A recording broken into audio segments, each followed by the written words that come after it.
இந்த லவ்லயே இன்னொரு லவ் வந்திருக்கு. அது கொஞ்சம் ஸ்மார்ட்டா லவ் வினோதமான விந்தையான சம்பவங்கள் நாட்டில் நடந்துட்டு இருக்கு.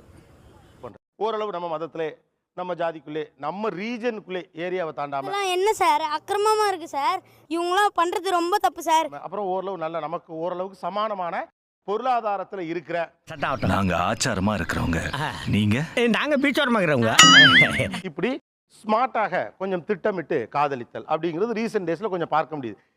எதை பண்ணாலும் பிளான் பண்ணி பண்ணோம். ரொம்ப பேசினா வாய் கொடிக்கும். எப்படி எல்லாம் ஸ்மார்ட்டா பிளான் பண்றீங்க? ஒரு காதல் அப்படின்னு வர்றப்போ எப்படி எல்லாம் ஸ்மார்ட்டா பிளான் பண்றீங்க? ஃபர்ஸ்ட்லயே சொல்லலாம். ஒவ்வொருத்த பேரா சொல்லு. பண்ணி பண்டாரம். பூனா மணி. நீங்க எப்படி? குடும்பத்துக்குள்ளேயே லவ் பண்ணிக்கலாம் சார். அப்போ ஒரு பிரச்சனையும் வராதுல. உங்களுக்கு என்ன பிரச்சனை இருக்கு? எனக்கு தான் பிரச்சனை. அவன் வந்து நல்லா சம்பாதிக்கிறானான்னு சொல்லி பார்ப்பேன்.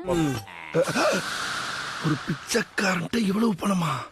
என்ன சம்பாத்தியம்? பிளஸ் வந்து அவன் வந்து நம்ம ரிலிஜியனா சொல்லி பார்ப்பேன்.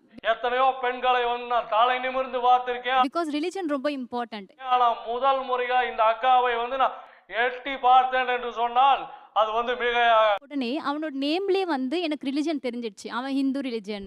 கிறிஸ்டியனா இருக்க கூடாதா? பௌத்தன், கம்யூனிஸ்ட், நாத்திகன். அப்புறம் அவனோட ப்ரொஃபஷனும் நல்லா இருக்கணும்.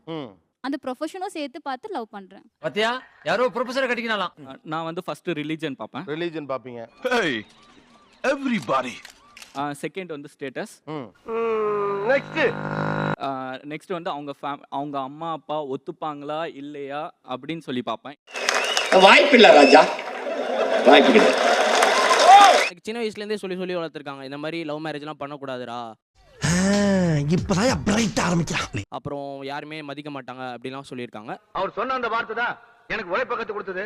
அவர் சொன்ன அந்த வார்த்தை தான் என்ன முன்னேற தூண்டுச்சு. அதனால நான் ஒரு 3 இயர்ஸ் முன்னாடியே பிளான் போட்டேன் sir. I condemn you, get out. Okay, வேற உங்கள் காதலின் திட்டம் என்ன? சொன்னா தீத்துற போறியா? என்னால முடிஞ்சதை செய்யறேன், சொல்லுங்க. அவனோட பேக்ரவுண்ட் பார்ப்பேன்.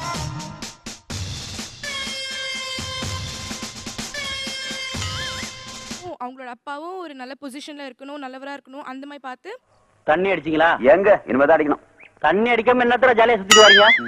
அவங்களோட அசெட்ஸ் பார்க்கணும். கண்டிப்பா வந்து 2 crores ஆச்சு அசெட் இருக்கணும் அவனுக்கு. இருங்கடி, இந்த நினைப்போட வர்றீங்களா? உங்களுக்கு சர்ப்ரைஸ் பண்ணி வச்சிருக்கிறேன். அதுக்கப்புறம் அவன் ஏர்ன் பண்ற சேலரி வந்து அட்லீஸ்ட் ஒரு 50,000க்கு மேல கண்டிப்பா இருக்கணும்.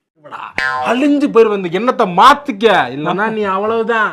சார் சேம் காஸ்ட் செட்டில் ஆயிருக்காங்க. இது போதும். எனக்கு மனசே கேக்கல. நான் இப்ப காதலிக்கணும்னா முதல்ல அந்த பொண்ணோட பே ஸ்லிப் பார்ப்பேன். அப்படினா என்னன்னு கூட தெரியாதுடா. 2 பே ஸ்லிப்பையும் ஆட் பண்ணும்போது ஒரு 50,000 கூட வந்துச்சுன்னா நான் லவ் பண்ணுவேன். அது எப்படி இருந்தாலும் பரவாயில்ல. வாய்ப்பே இல்லை, வாய்ப்பே இல்லை. அவங்க கிட்ட இந்த விஷயங்கள் இல்லாதனால நான் ரிஜெக்ட் பண்ணிட்டேன். What are that? அதெல்லாம் ரகசியம், சொல்றதுக்கு இல்ல. சொந்த வீடு இல்லைன்னு வேணான்னு சொல்லிட்டேன் சார். சொந்த வீடு இல்லைன்னு வேணான்னு சொல்லிட்டீங்க.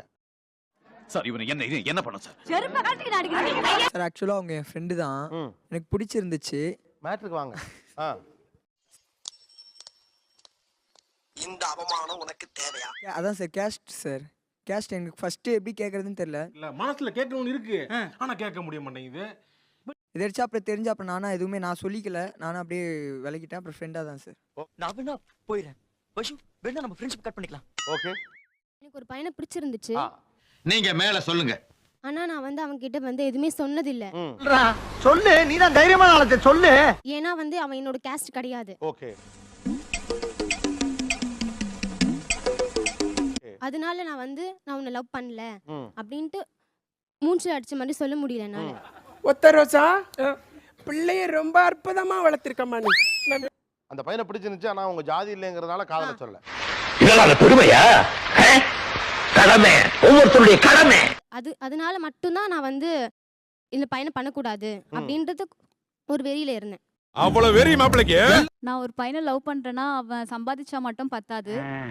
ஓஹோ, இவர் நம்ம கிட்ட மேட்ரு எதிர்பார்க்கறாரு போல. அவன் கிட்ட வேற ஏதாச்சும் திறமை இருக்கணும். லைக் வந்து எக்ஸ்ட்ரா கரிக்குலர் ஆக்டிவிட்டீஸ். அந்த எனக்கு எஜுகேஷனை விட எக்ஸ்ட்ரா கரிக்குலர் ஆக்டிவிட்டீஸ்ல ஆர்வம் ஜாஸ்தி சார். அப்படி ஏதாச்சும் திறமை இல்லைன்னா நான் லவ் பண்ணிருக்கவே மாட்டேன். நீ எடுக்கிற இந்த முடிவு உன்னை எங்க கொண்டு விடும் தெரியுமில்ல? ஏன் அது அவ்வளவு முக்கியமானதா பாக்குறீங்க? இப்படி கேளு. சொல்லுடிய கருப்புட்டி தாங்கவே உம்மல கொடுக்குற உம்மா தெரியாது. டான்சரா இருந்தானா அந்த கோரியோகிராஃப் பண்ணி அதுல வந்து நம்ம நல்ல லைஃப் வாழலாம்.